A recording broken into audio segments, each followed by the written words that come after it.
같이 보실 말씀은 마태복음 18장 1절로 9절까지의 말씀입니다. 한 목소리로 말씀 압독하시겠습니다. 그때의 제자들이 예수께 나와 이르되 천국에서는 누가 크니이까? 예수께서 한 어린아이를 불러 그들 가운데 세우시고 이르시되 진실로 너희에게 이르노니 너희가 돌이켜 어린아이들과 같이 되지 아니하면 결단코 천국에 들어가지 못하리라. 그러므로 누구든지 이 어린아이와 같이 자기를 낮추는 사람이 천국에서 큰 자니라. 또 누구든지 내 이름으로 이런 어린아이 하나를 영접하면 곧 나를 영접함이니 누구든지 나를 믿는 이 작은 자 중 하나를 실족하게 하면 차라리 연자 맷돌이 그 목에 달려서 깊은 바다에 빠뜨려지는 것이 나으니라. 실족하게 하는 일들이 있으므로 말미암아 세상에 화가 있도다. 실족하게 하는 일이 없을 수는 없으나 실족하게 하는 그 사람에게는 화가 있도다. 만일 내 손이나 내 발이 너를 범죄하게 하거든 찍어내버리라. 장애인이나 다리 저는 자로 영생에 들어가는 것이 두 손과 두 발을 가지고 영원한 불에 던져지는 것보다 나으니라. 만일 내 눈이 너를 범죄하게 하거든 빼어내버리라. 한 눈으로 영생에 들어가는 것이 두 눈을 가지고 지옥불에 던져지는 것보다 나으니라. 아멘. 할렐루야. 오늘도 예배의 자리 가운데 모이신 성도님들을 주님의 이름으로 환영하고 축복합니다. 같이 나눌 말씀의 제목은 진정으로 큰 자는 누구인가 라는 말씀의 제목 가운데서 은혜를 나누도록 하겠습니다. 사람이 모이는 장소 가운데서는 항상 사람들이 내가 얼마나 많은 업적과 성공과 이 모든 것들 가운데서 좋은 영향력을 나타냈는가를 드러내고 싶어 합니다.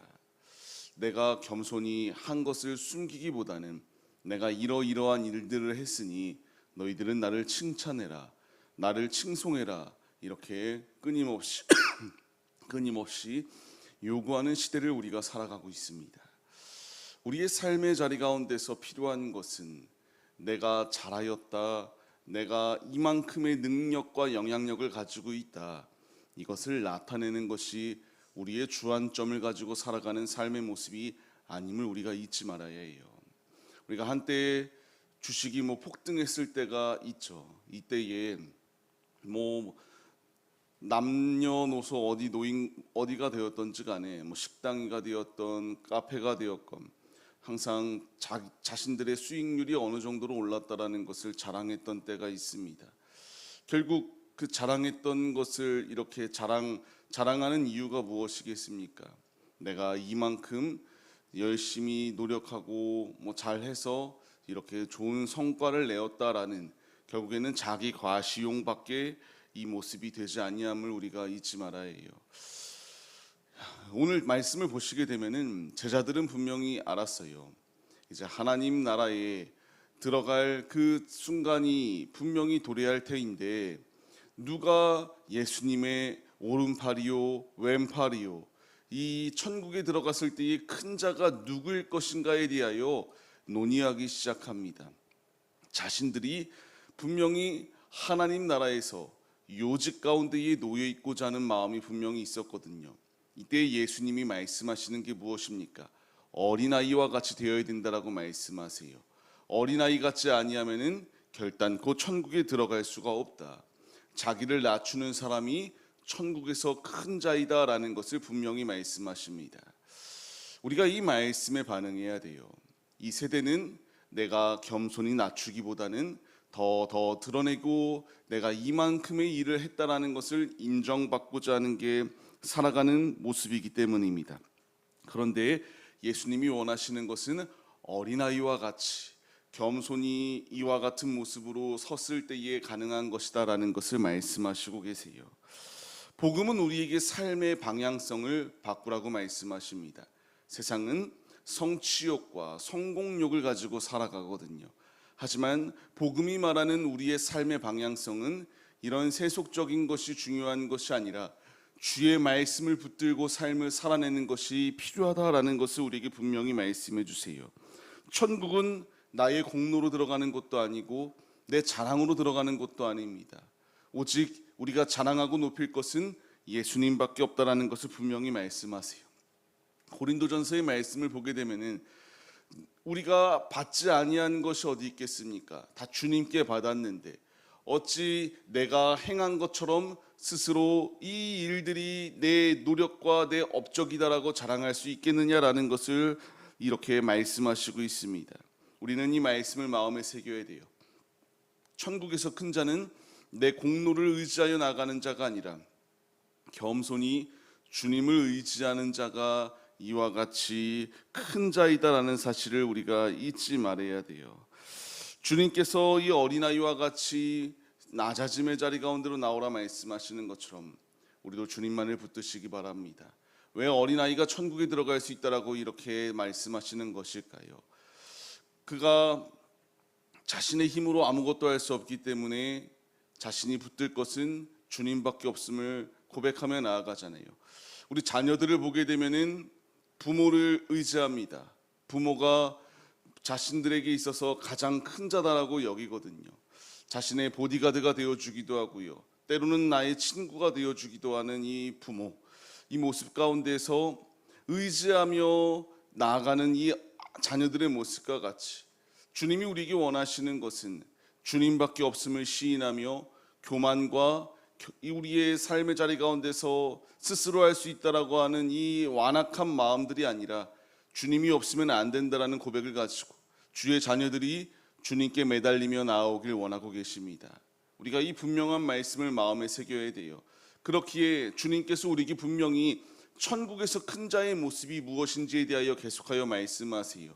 어린아이 하나를 영접하면 나를 영접하는 것이다라고 말씀하십니다. 세상은 큰 자를 더 높이 줍니다. 가치 있다라고 여기고요. 그런 사람들과 어울리고 싶어 해요. 하지만 주님이 원하시는 관점은 이런 세속적인 세상에서의 인정이 중요한 것이 아니라 물론 필요 없을 수는 없겠죠. 이 인정을 통해서 하나님의 살아계심을 나타낼 수도 있으니까요. 하지만 주님께서 오늘 우리에게 말씀하시는 것은 이와 같이 세상의 성공이 전부가 아니다. 주님이 전부이다라는 사실을 우리에게 분명히 말씀하세요.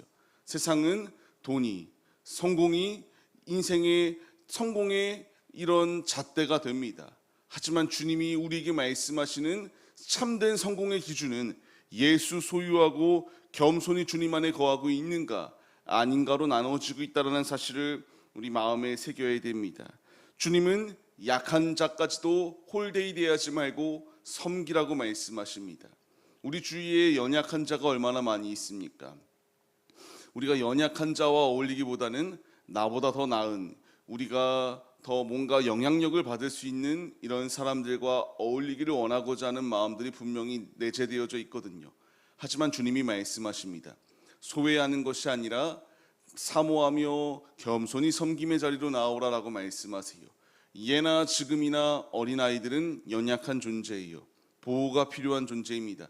스스로 무엇인가 결정짓고 삶의 자리 가운데서 돈을 벌거나 이런저런 자립의 모습들이 있을 수 없잖아요. 그 가운데서 주님이 말씀하시는 것은 겸손히 섬기며 이런 아이들까지도 혹은 이런 연약한 아픈 이들까지도 소외된 자들을 과시하고 멸시하는 것이 아니라 섬김의 자리로 나오라라고 우리에게 분명히 말씀해 주세요. 이 일을 명확하게 선명하게 행하신 이가 바로 예수님 아니시겠습니까? 이 땅에 오셔서 십자가 지시는 그 공생의 기간이 있는 그 순간까지 예수님께서 행하셨던 것은 병자들을 불쌍히 여기시고 귀신 들린 자를 고쳐주시며 주님 안에 하나님 나라의 복음을 전함으로써 깨끗해질 수 있도록 끊임없이 일하셨던 것을 우리가 마음에 새겨야 됩니다. 말씀을 마음에 새기시고 우리도 겸손한 마음으로 주님께 나아가기 위하여 힘쓰십시오. 주님께서 그렇기 때문에 우리에게 분명히 말씀하시는 게 무엇입니까? 교만하지 말라고 말해요. 주께서 분명히 우리에게 말씀하십니다. 연약한 자, 작은 자 하나를 실족하게 하면은 연자맷돌이 그 목에 달려서 깊은 바다에 빠뜨려지는 것이다. 연약한 자라고 약한 자라고 괄시하고 멸시하는 게 아니라 섬김의 자리로 나와야 된다라고 분명히 주께서 우리에게 말씀해 주세요. 우리는 내가 더 높은 위치에 있다라고 생각하면 군림하고자 합니다. 하지만 주님은 군림이 아니라 사랑으로 보듬어 줄 것을 우리에게 분명히 말씀하세요. 계속하여 그렇기 때문에 주님이 말씀하시지 않습니까? 에베소서의 말씀을 통하여 덕을 세우는 데에 우리가 힘써 나가라고 말씀하십니다. 선한 말을 하여서 듣는 자에게 은혜를 끼치라고. 우리가 높은 위치에 있다라고 멸시가 아니라 섬기며 은혜를 끼치는 자리 가운데로 나오라 말씀하십니다. 만약 이 일을 행하지 아니한다면 범죄하게 하는 그 손을 찍어버려라, 눈을 빼내어라, 주님께서 말씀하세요. 너무나 강하게 강력하게 하지 말아야 될 것에 대하여 말씀하십니다. 그러면 지금 이 말씀 자체가 문자적과 같이 우리의 손을 잘라버려야 되고 눈을 뽑아버려야 되는가, 이것을 말하고자 하는 것이 아닙니다. 죄를 지어 천국에 들어가지 못하는 것보다 차라리 그 신체에 죄를 짓게 만드는 그 부분이 없어서라도 이와 같이 주님 나라에 들어가는 것이 합당하지 않겠느냐라는 것을 강조하시기 위하여 이와 같이 말씀하셨습니다. 우리에게 필요한 것은 그냥 아무 의미 없이 삶을 살다가 그냥 죽음을 맞이하고 끝나는 이런 인생, 허망함이 있으면 안 되잖아요. 주님이 우리에게 원하시는 것은 우리의 삶의 자리 가운데서 진정으로 주님을 붙들며 주님 안에 온전히 주의 뜻을 이루어 나가는 믿음의 도구들이 되길 원하십니다. 천국에서 큰 자가 누구입니까? 아버지의 말씀대로 순종하며 겸손히 섬김의 마음을 가지고 나아가는 자, 이런 자가 큰 자입니다.